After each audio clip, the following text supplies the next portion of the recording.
Hello there, welcome back to Mexico. Last time, while we secured the coast of Eastern North America, and today we'll probably just try and secure the Western, do some colonization down in the South, and probably not actually end up doing that much, because as you know, we ended up in a very long Regency Council here. 13 years with until the crappy Fernando gets himself on the throne.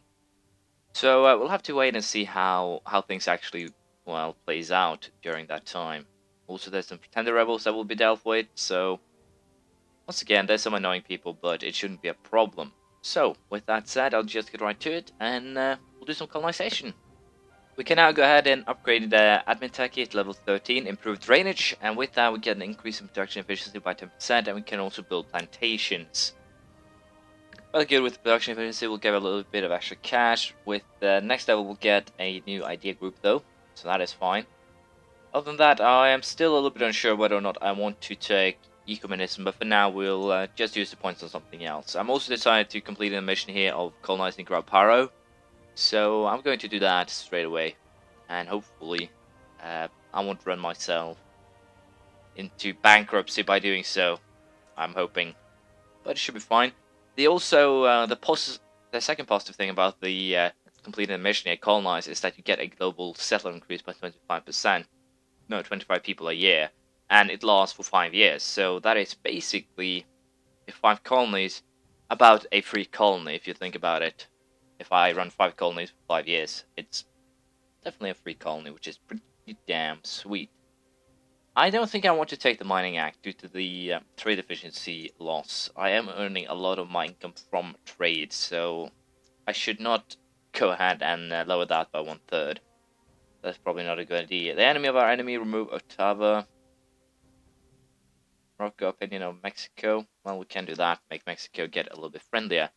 People have been complaining or telling me that I should make better use of my diplomats, and I kind of have to agree.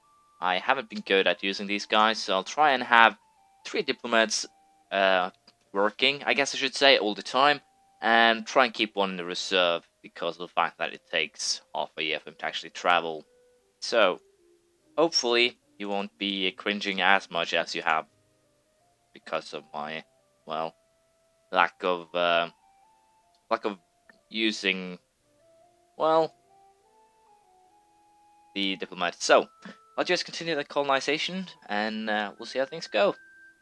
I have the option here to either take a military idea or, upgrade my military tech in a while.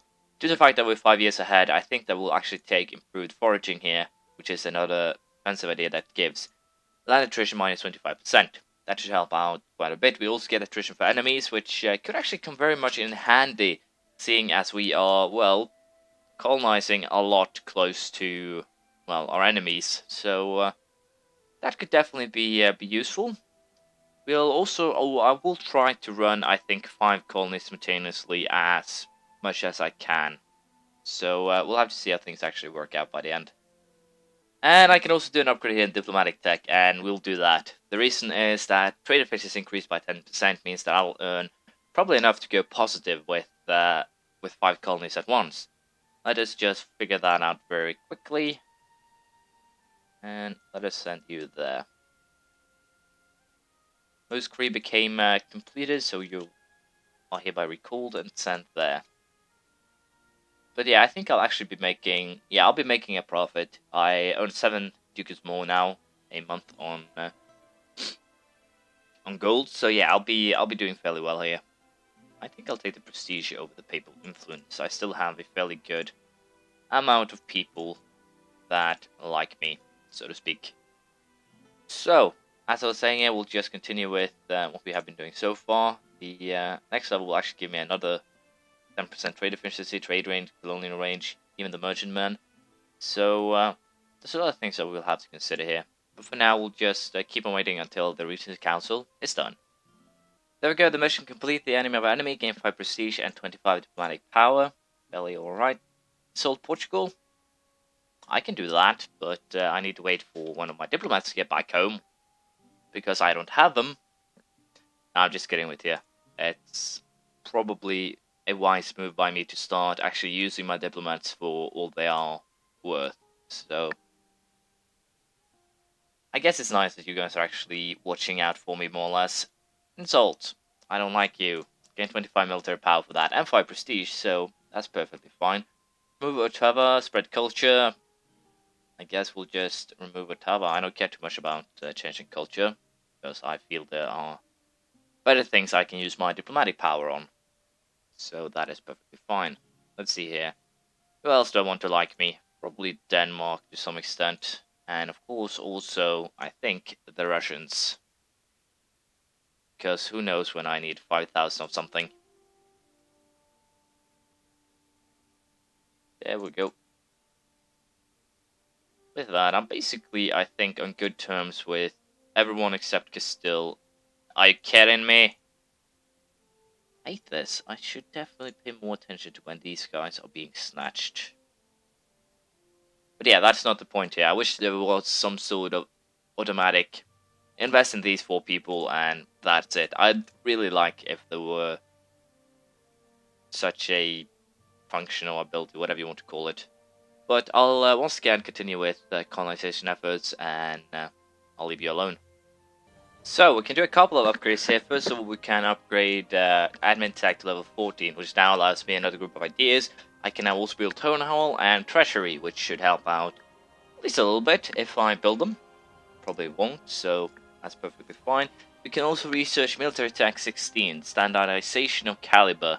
Combat width increased by 1, artillery firing by a whole point, artillery shock by 0.10. Can now use charge infantry and build an arsenal.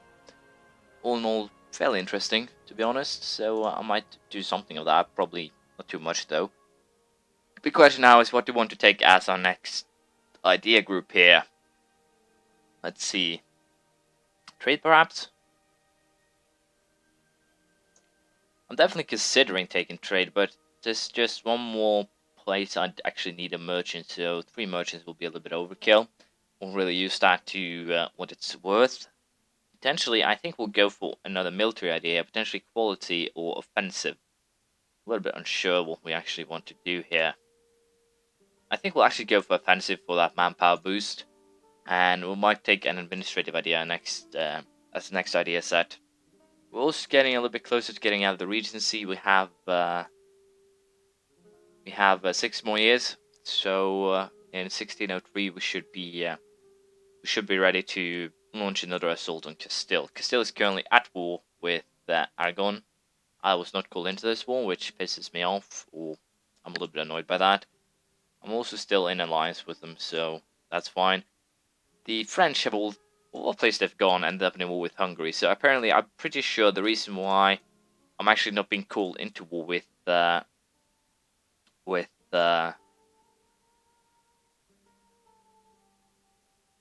Aragon and France is probably due to the fact that distance, and that they assume that I wouldn't have any interest in fighting in Europe, and that is perfectly alright by my standards, so to speak. But yeah, I'm very tempted also due to the fact that I believe Portugal is actually allied with Castile. No. My apologies, my wrong. But as you can see, it seems like Castile has lost all of their allies. They have lost all of their allies. This is great. If I could, I would have attacked them right now. Unfortunately, I can't because I have reached the council. But with that said, the fact that they now have lost a lot of their firepower, so to speak, I think we can afford to build another 20k army, and we'll send 2 20k armies over to Europe. Might have to put down a little bit of the the colonization efforts, but even so, it's fine. Having armies in Europe ready to attack is still in 6 years' time, if they don't actually get another alliance, would be great. So, I'm going to build my transport fleet up to, well, as you might imagine, 20 ships, so I can transport the armies much easier. I'll also probably join these, or at least one of these armies, into a proper 20k one, and maybe even bring it, but for now we'll allow everything to go as more or less it decides to play out on its own. I think we'll abandon Lemus de Brito and try and take this 46-year-old instead, due to the fact that he's younger. I did lose the Holy See, as you can see, and the reason for that is that twice, the day after the Portuguese, everyone took over a cardinal, the bloody bastard became well, once they actually took over a future cardinal, the bloody future cardinal actually became a cardinal. So, due to very slow, or not very slow, but simply because of the fact that I didn't act fast enough, I lost my edge there, which is annoying as hell. For now, I think we'll just take the coast here down to the Incas, to some extent close it, and after that we'll take the western coast. So, I'll get my, I have my job code out for me. We'll be moving troops to Europe, and hopefully we'll be able to kick Castile's ass very soon. We'll see how it goes. So, judging by the amount of time that's still necessary to get the next level military attack, we'll go ahead here and do a offensive idea, leader shock +1, which is fairly good. We also get an idea, or colonial idea advance to level, well, maximum, which gives a leader without upkeep +10%. Now, what am I talking about? Leaders without upkeep, an extra leader. And we also get 10% morale of armies. That's where my 10% came from. Trying to talk about two things at once yields bad results, I guess I should say. We have now 40,000 troops in the area. Still has a bit of troops here. But even so, it's not like it will be a big problem. We'll also go ahead, I think, and boost ability back up to 0 to avoid any potential revolts. We are still running 5 colonies, but as soon as one is done, I'll set it down to 4 for a time here, because we are losing a lot of cash, and we have not full maintenance on our armies either, so we don't really want to overextend, so to speak. Hopefully, Kauka. So I seriously need to place an army there. That is kind of annoying. There we have. You will go over there. But yeah, as I was saying here, if Aragon can keep this war going for at least a couple more years, then there won't actually be, or Castile won't really have any allies then, and that will of course be, that will be great. That means that I can attack Castile, not suffer any consequence from that, and all will live happily ever after. How long? 2 more years, and then we are done here. So hopefully we can have our guy be ready within or before too long has passed. We'll see how it goes. Let's see. Do I want to set up a new colony, or do I want to? Yeah, I want to set up a new colony because that one is almost done. So we'll send them there. Yeah, Reparo is done. Probably send one here as soon as one of these two are done. We'll see how it goes. But for now, I'm actually maxed out diplomatic power. I did not realize that. Do I have anything I can use it on? I don't think I have. That's half my problem. I could get myself an admiral for a potential future war. I think I'll just do that. I can have 2 leaders. Getting myself an admiral ain't really the worst thing I can do. And then we'll invest in diplomatic tech at change of the year. So I should have probably have gone for diplomatic tech rather than anything else, it seems like. And yes, I think I will invest in it because of the simple fact that I don't really have any reason not to. So we'll invest in the merchantman, level 17 diplomatic tech, max colonial range increased to 50 or by 50, trade range by 200, trade efficiency increased by another 10%. I can now use the merchantman. With this, I think I might be able to what was I about to say? And with this, I think I might be able to how should I put this? Might be able to run 5 colonies again, and it definitely looks like that. So that's fine. Fernando is our new king. Fernando the Fifth, tell us Girone. I will now rule our glorious nation. 211, heir 212, Sancho. Not great. Utterly horrible. We'll not be taking that administrative idea. You already know that. So, king, you will be leading your troops into battle yourself. I take it. And the heir, how old is he? 12. So he'll also very soon be leading troops into battle, which is great. Castile, declare war. Will we declare without a casus belli? Yes, we will. Will we take 2 war extortion? Yes, we will. It should be perfectly fine. I'll not be calling anyone into this war because I don't really see the need. More or less, I think we should be able to handle this on our own. And other than that, it shouldn't actually be anything to worry about here. Reducing inflation is potentially something that I might have to try and get done soon. But for now, I think it's fine. It's going down very slowly, so reducing it could be a way to actually run 5 colonies at once. For now, though, we'll go ahead and destroy the Castilian army, and I'll use this one basically as a sieging squad, so I'll just have it set up straight away. So, this should be a very easy war, I take it. Shouldn't actually be too much of a problem. Can't really see Castile making too much of a comeback here. We have my troops, we have the Aragonese troops, we basically have more or less complete control, and if we win this battle here, I'm pretty sure it's over. It's so nice that my vassal here decided that, instead of actually attacking when we have the opportunity, we'll wait and then come in afterwards. So yeah, that's fairly annoying. They don't really do the smartest things. Let's just say that.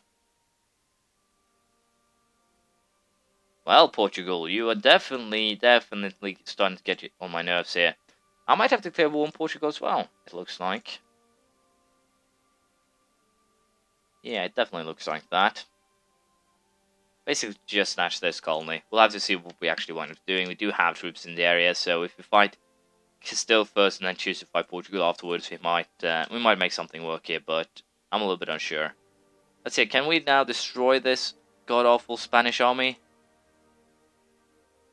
I want them dead. They are annoying, and I took the wrong decision there because I'm annoyed. But yeah, I think I have complete control now, so I'll just place my troops in, well, the counties that I want to siege, and we can all live happily ever after. At least that's the plan. And hopefully also Granada will do their job and siege something. So, we'll see how things go. Next time we have declared a second war on Castile. We have basically won it, all the remains of sieges. We might have to fight Portugal, and that could get fairly interesting. Portugal has an alliance with Great Britain, and Great Britain again has what's Palinated Portugal. So it's not like I'm worried, but due to the fact that I'll have borders down here, I'll have to move my troops down south in order to intercept that. So I think we'll just do that straight away. We'll move both of these armies down south, prepare for a, well, to some extent big war against Portugal, 4 colonies. I have no idea if we actually want to try and snatch some colonies from these guys. We'll have to consider that. Once again, I'm a little bit unsure, but we'll have to see how things turn out. We'll continue next time. Thank you for watching. I hope you enjoyed this. Feel free to come with Feel free to come with comments, praise, criticism, anything you feel like, and I'll see you around next time. Bye.